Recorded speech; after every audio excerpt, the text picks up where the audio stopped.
Another day, another life update.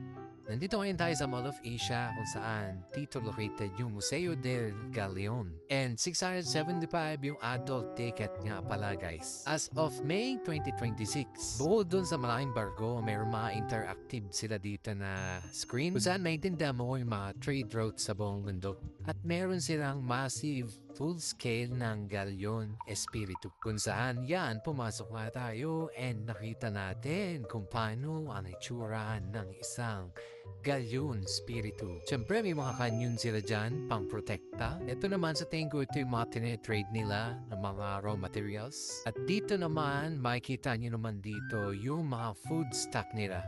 And mga sort of na siguro mga pang trade din. Dito naman tayo sa pinaka upper deck.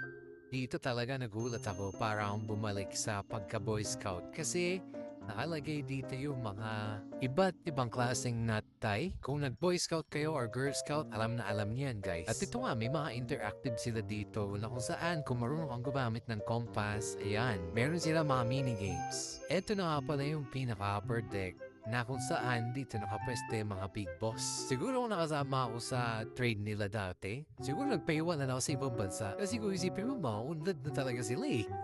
Yan yung mga glimpse na makikita nyo. Ito naman mga picture ko.